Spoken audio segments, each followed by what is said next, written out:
Hello folks, shintigercurl here, that dude in the straw hat, bringing you yet another wrestling review. I am of course joined by my co-host and faithful servant, Joe. Say hi, Joe. He just had some yogurt.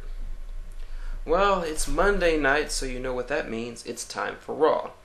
I was gonna do a ROH review, but sadly my cable is currently messing up, so HDNet came in very scrambled, so I wasn't able to get any good looks at what happened. All I do know is that the Prodigy made his debut.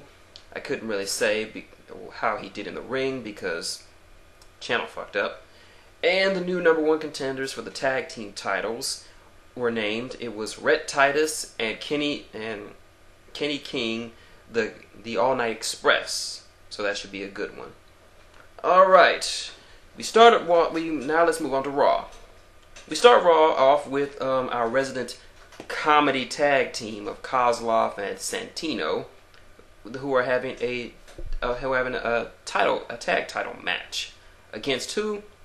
I don't know, I don't care, and we don't ever find out because Nexus hits the ring and promptly beats the fuck out of them. And of course, this is a new Nexus under the leadership of CM Punk, who all of them are wearing that also classy lightning bolt fist shirt that he was wearing last week. So that shows that who he's in charge. He says that he is already that he's assuming leadership of the group, but since this is a new Nexus under his leadership, that each member of Nexus must undergo an initiation. Now I know what you're thinking. We're going to see another bunch of matches where the last time we had something like this, the members of Nexus had to fight members of the WWE, and if you lost, they got drummed out of Nexus. But trust me, this is different. First up for the initiation is Joe Perfect, aka Michael McGillicuddy, and his initiation was to get jumped in by the Nexus. Now, for those of you of the Caucasian persuasion who are unfamiliar with this term, jump in is a common tactic used by members of black and Hispanic street gangs.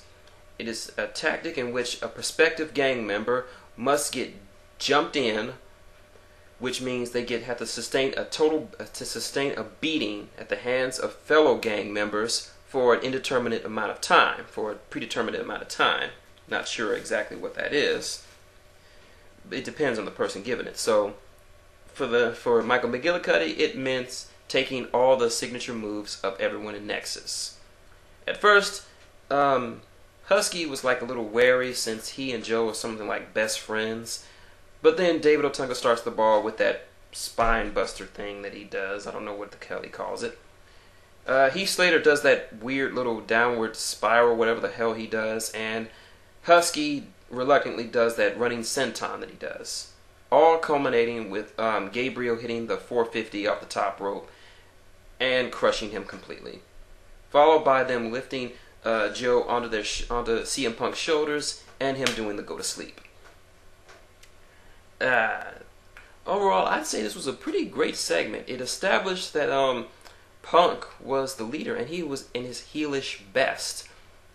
And he really played up the crowd. When he was talking to Joe, he was rounding off all the names that Nexus beat down, and the crowd starts chanting, Cena, Cena, Cena. And then Punk looks at them and goes, oh yes, we know that that Nexus has taken out John Cena.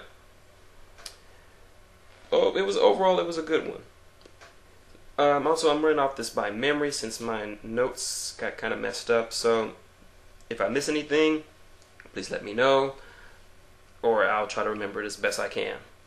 All right, I think the first match is a return bout from last week between R-Truth and Alberto Del Rio. Now, of course, everyone knows I'm a great Alberto Del Rio mark, so I was going to enjoy this. And I wasn't much enjoying R-Truth being a racist prick that he was last week. Say what you want, what he was talking about. We knew what he was talking about. He wasn't talking about SmackDown. So basically the match was basically a squash match, and Alberto just dominated him and beat him easily. He gets on the mic and cuts a promo insulting Nashville, Tennessee, where they are right now, and says that it is his destiny to win the Royal Rumble. Wink. And then for some reason he has his personal ring announcer, Ricardo Rodriguez, jump in the ring and start singing La Cucaracha badly. Oh, there was the way Alberto won the match was pretty good. They were fighting outside, and then all of a sudden Ricardo Rodriguez gets on the mic and starts saying, "Hey, amigo, ¿qué pasa? What's up?" And R-Truth lays him out, allowing Alberto to slide back in the ring, get the countout victory. So that was good. Next up, I think, what was it? At one point, Jerry the King Lawler and Michael Cole get into it. They start talking, and then the Raw GM chimes in, and he goes on to give. For once, Michael Cole gets a succulent blowjob, telling him how great he is and how handsome he is, and then Jerry gets his microphone and starts saying that is a bald-faced lie. Everyone knows you are not handsome. And he starts getting into Cole's face, and Cole, like a little bitch coward that he is, gets in the way and says, "No, you can't touch me. The Raw GM says you can't touch me. You're fired." So the Raw GM decides that tonight it's going to be, once again, Jerry the King Lawler and Randy Orton versus Miz and Alex Riley. We'll get to that later. Next little segment is a backstage segment where it's Husky Harris's turn for initiation. And what does the straight edge savior have for him? He has to get whipped by leather straps, taking 3 lashes each from everyone in the Nexus. Insert Kunta Kinte joke here. He just gets whipped the piss out of. I mean, I was just like, say your name is Toby Husky. Damn. And after they get done whipping him, then it's CM Punk's turn, and then he just goes ape shit and just starts whipping him and whipping him and whipping him and just. That was just. It's starting to. At this point, it starts to get a little creepy. Punk's starting to get a little creepy. Not the good kind of creepy. Next match is return bout from Superstars between a pimp named Bryan Danielson and Mark Henry versus Tyson Kidd and Ted DB Blandness. Yeah. And for some reason, Tyson Kidd's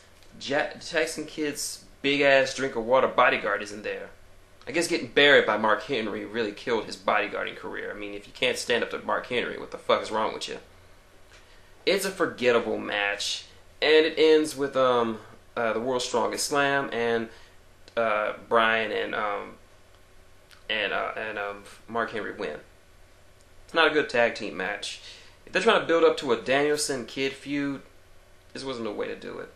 At least you don't need people like, you don't need Mark Henry, and at the very least you don't need DB Blandness fucking things up. They can have a great match. They just don't need all this extra shit.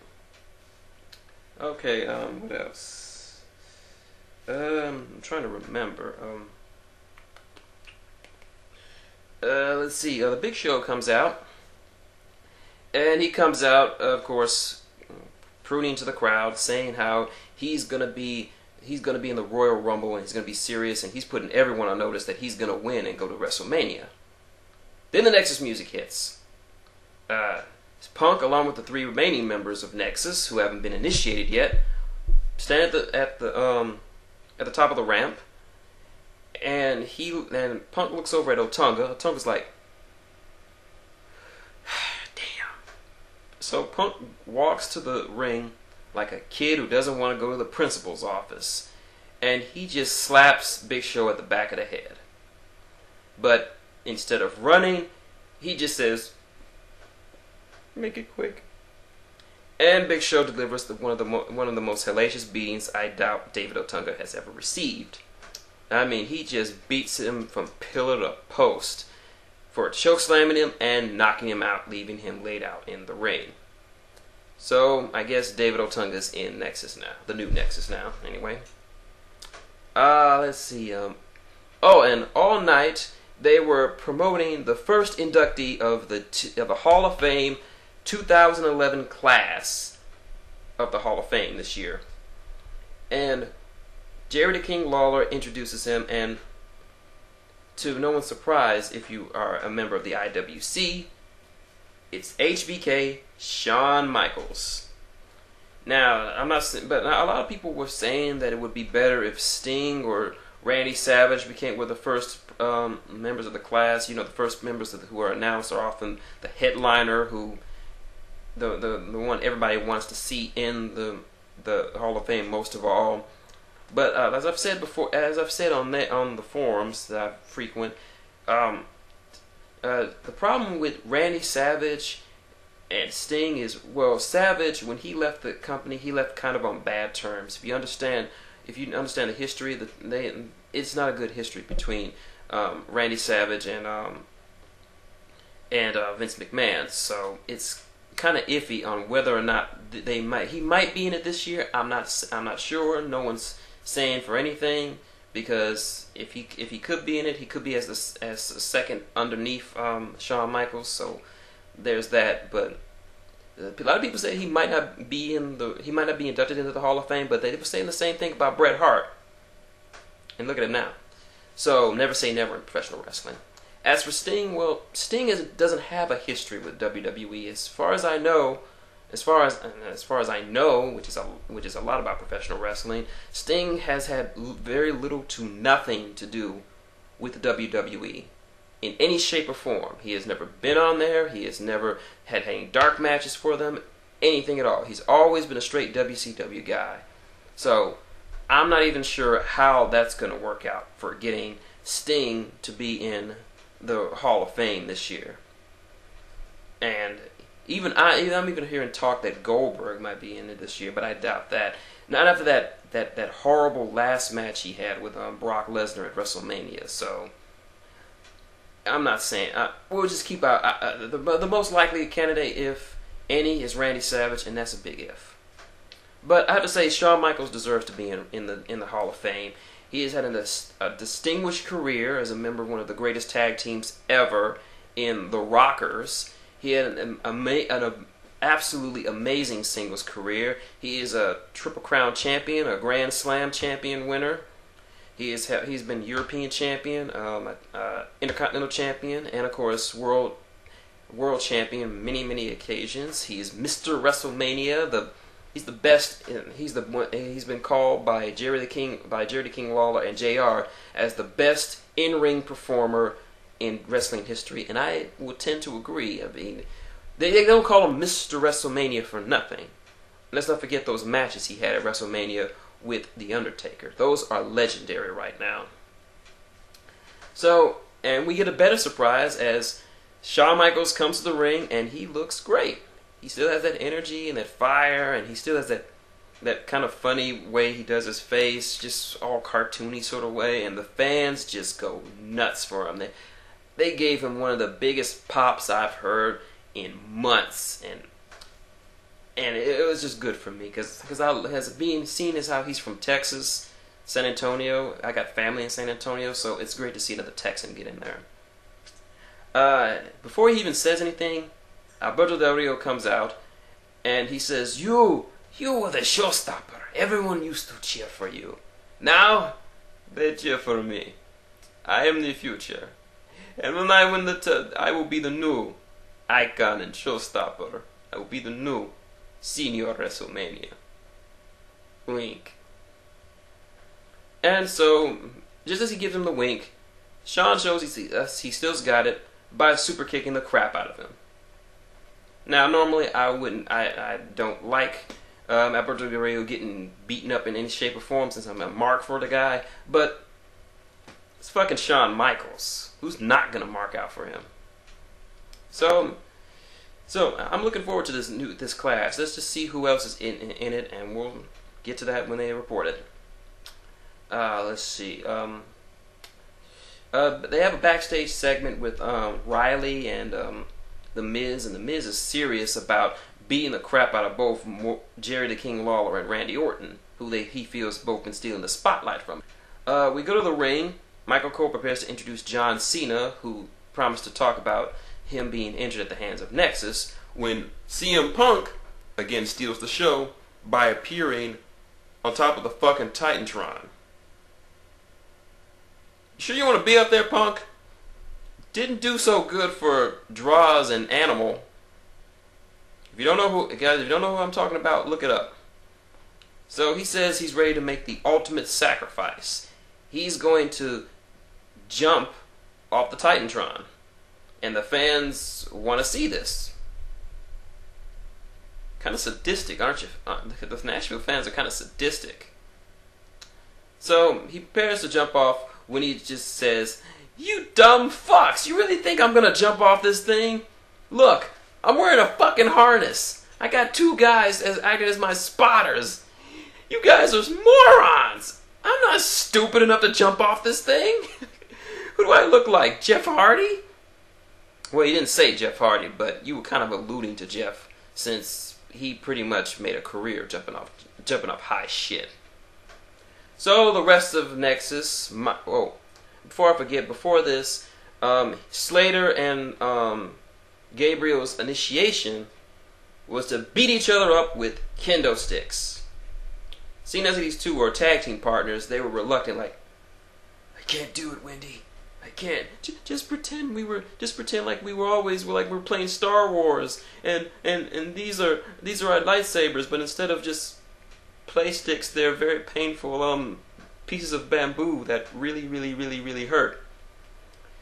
And Punk orders them to beat the crap out of each other. Then they start looking at Punk, and he's like, "You guys wanna hit me? Okay, go crazy. Come on."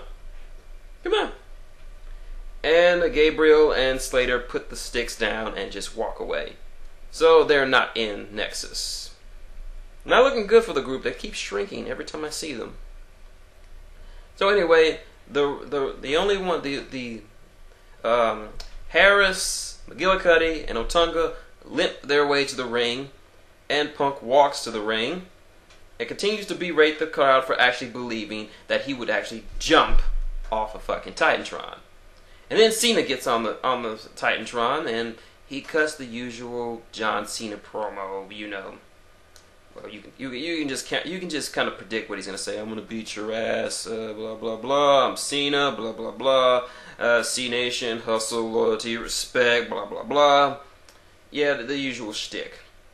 Now, it's a pretty good promo for Cena, but considering the gold we got from creepy CM Punk, that doesn't make him. That looks terrible compared to the promos we've had all night from Punk. That's saying something. And final match between Jerry the King Lawler and Randy Orton versus Miz and Alex Riley. It's a standard back and forth match, and I can't say I really like this. I mean, why do they keep bringing Jerry the King Lawler into this? Not saying the guy's a bad wrestler. I mean, with the right kind of match and the right kind of people, he can still go. He's one of those few old guys that can still go. He's in that area with Mick Foley and Ric Flair, that given the right kind of match, they can pull off a pretty damn entertaining match. And towards the end, there was a moment when after Orton beat down on Alex Riley, and he was getting ready for the RKO, and then Miz slowly tries to sneak his way in the ring, try to jump him, but then he quickly turns back. Then Randy just snaps his head back around, and Miz is like, he just slowly makes his way back in the ring, and he doesn't even want anything to do with Randy Orton when he's like that. That's the second time it happened. The first time Randy Orton did this was back in a steel cage match last week against Barrett and Sheamus, and they both just recoiled. Man, what the fuck is up with that look? Does he have some kind of special power or something? What, does Randy Orton have the Sharingan or some shit? Does he have Haki now or what? So he and Lawler proceed to beat down on Riley. They get the win. And Miz kind of slinks away. All the while, Randy Orton's just staring at him. I'm gonna rape you. So that was Raw. Overall, I'd say it was a pretty great Raw. There were some good matches. Oh, I almost forgot. John Morrison and King Lobsterhead, aka Sheamus, had a match. As good as you can be expected, with a nice little surprise win for the sex John Morrison. So they're still trying to push this. So they're still trying to push him, which is good because he deserves a push. But overall, it was a great Raw. No Divas match tonight, so that's good. There were a few little downsides, like another Jerry Lawler Miz thing, and Michael Cole, of course, being Michael Cole. And that tag match where Bryan was forced to tag with the charismatic black hole that is Mark Henry, aka the Kool-Aid Man. But overall, it was a good one. And Punk is really starting to get creepy with this. I mean, I haven't been creeped out by a heel since Kevin Steen. And that's saying something. That's fucking Kevin Steen, the Antichrist of wrestling.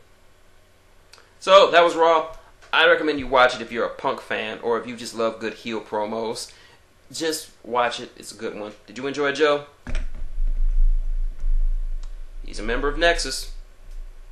So, this is shintigercurl, that dude in the straw hat, and Joe, saying goodbye. And now we leave you with the pledge of Nexus, the new pledge of Nexus. One Nexus, under Punk, with straight edge and diet soda for all. Hail Punk.